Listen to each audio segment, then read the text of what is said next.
Happy Saturday, Cubes of the Cash. Gary B, the Casual Comic Guy here, and today we are doing Savage Saturday Comic Review, episode 56. And what are we bringing? We are bringing the Savage Sword of Conan 114. Great cover art by Steve Hickman, and just really, really gorgeous. Really love the shading, just the overall tone. I don't know, great looking cover. And you got Conan hiding up here on the idol. Just fantastic stuff.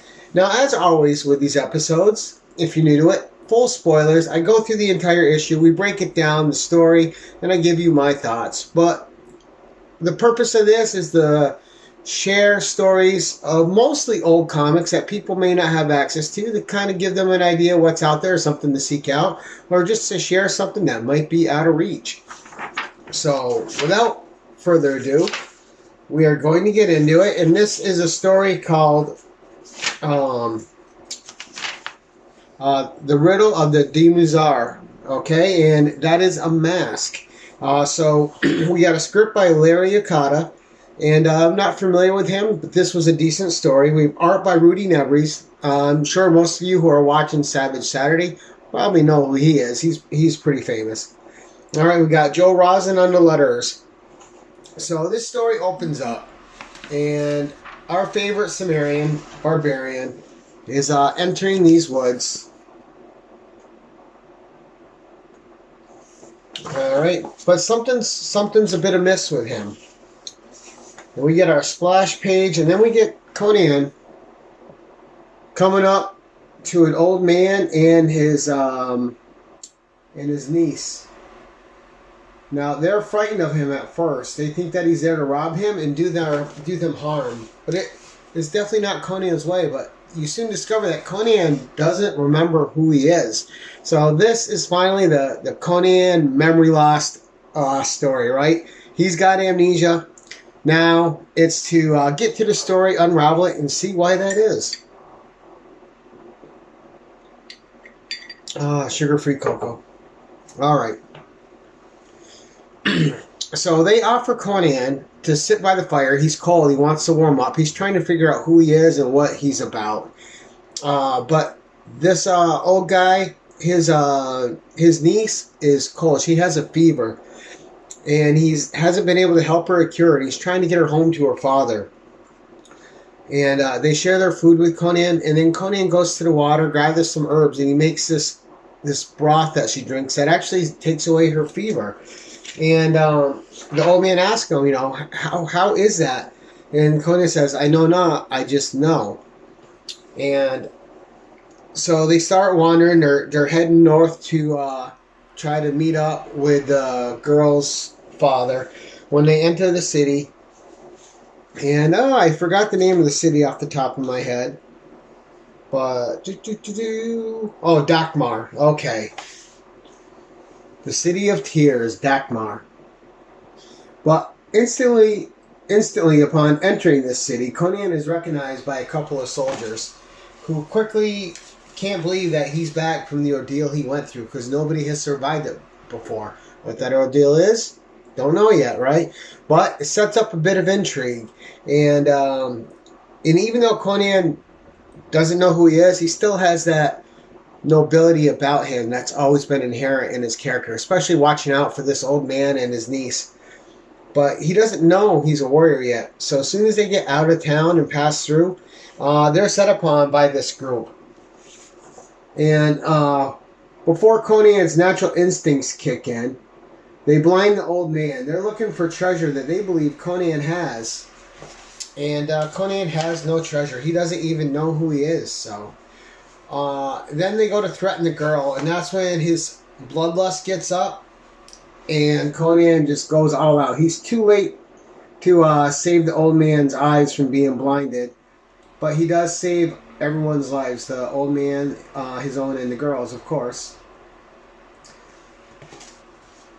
And Conan sets out towards the mouth of this river, which he's always got a memory of, but he knows he's got to go in that direction, and he doesn't quite know why. And once they get there, they're coming near this bridge. Conan knows the bridge is safe, and they help the old man across. And again, just great art. We'll keep giving you guys little peeks here. But the mystery is starting to deepen a little bit, because then they get to this cavern and tunnel that they haven't entered before, except Conan, who doesn't remember it. So it's these remnants and remains, and the blind guy, you know, even he's saying, even in my darkness, my bones tell me it is cold in there. There's an ominous wind that whistles through these shattered remains. And it's just setting up, through dialogue, the ominous happenings that are going on inside. And it's cool. This is the first time I've read a story by this guy. And I enjoyed it.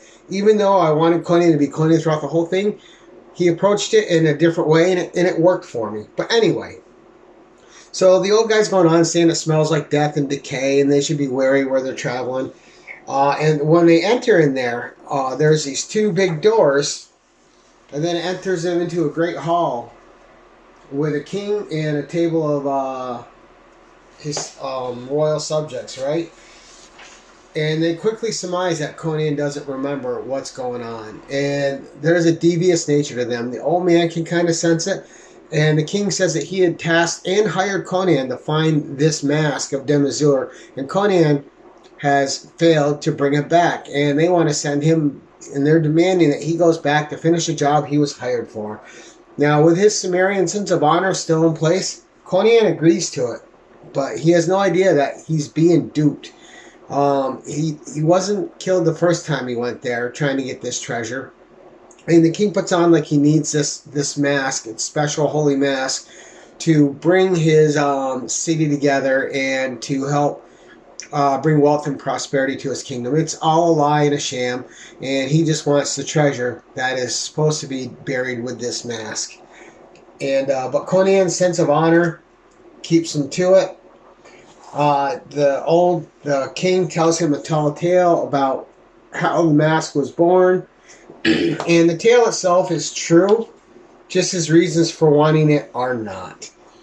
And how the mask was created as a way to punish these people that would do evil onto others. And it was quite the brutal mask. So as you can see here, it's a mask with spikes in it. And it would be taken and pounded on the person who's supposed to be punished's skull, killing them, and then removed and onto the next person. So, brutality at its best, right? So, this guy pretends that he has a true concern for Conan and the two people that are with him. And he takes them to be taken care of in a chamber.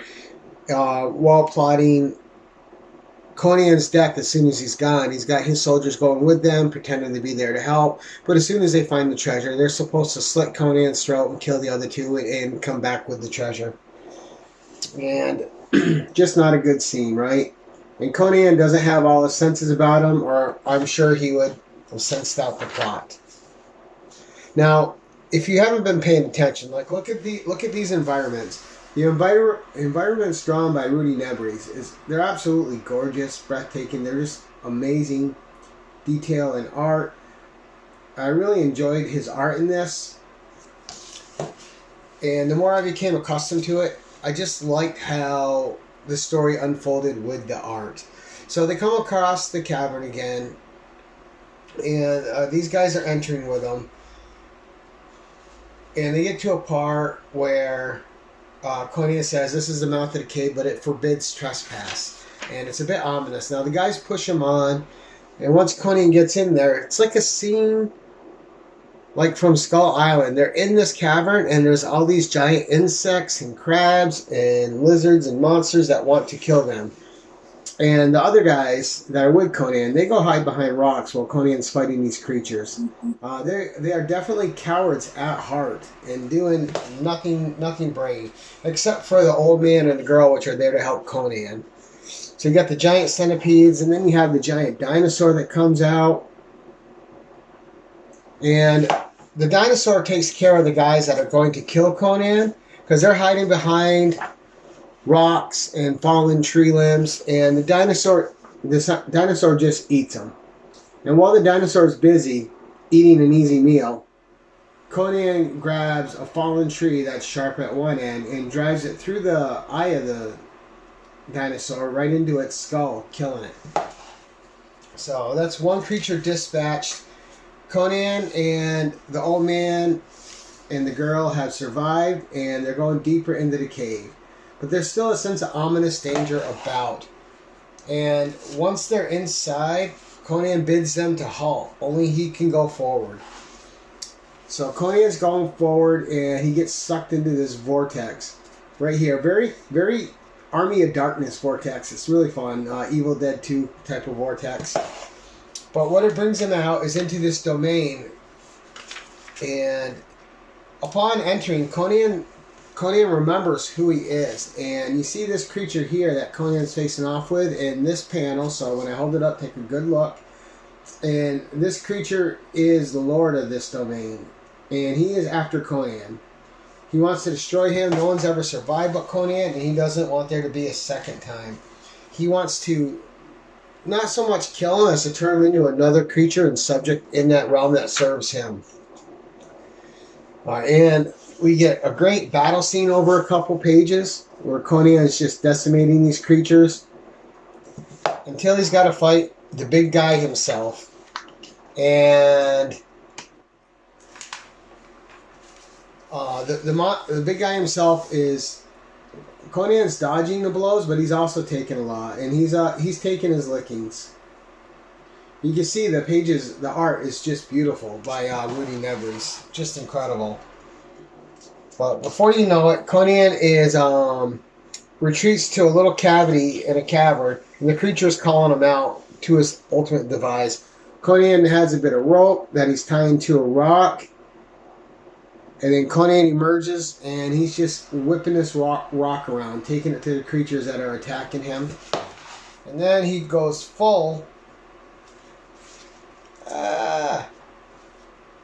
He goes full David versus Goliath and just takes this creature out, smashing him in the skull with a rock until the creature is near unconscious. But it's then that Conan takes his opportunity to escape back through the portal back to the old man and his niece.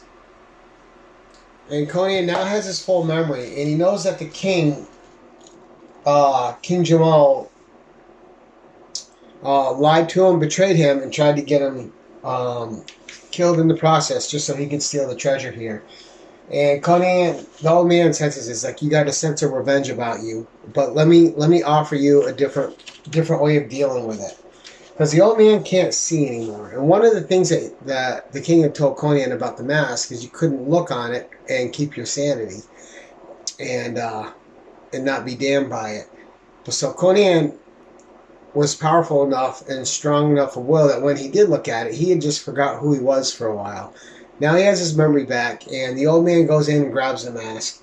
Conan and them return, but only the old man goes in, and the king is sitting here already counting the treasure he's going to get and deciding what he's going to do with it. When the old man enters, and he's carrying a sack that looks like it has a head in it. And since the mask can't harm him because he's now blind, and taking a blindness in part 1 and paying it forward to a payoff in the third act is pretty nice. And he shows it to them and damns them all to this dimension with the creature. Just a really cool act of vengeance. You see them change into horrible creatures right from the onset. If you're looking down here, see the one guy's already being turned. And the fate that Conan escaped is going to be the fate of these 3 guys. Alright, then no one has escaped twice. You get the final page with the creature promising to visit Conan in the future and try to get him once again, as all good villains do. They're never happy with their defeat, and there's always promises down the road of another battle. But really fun issue.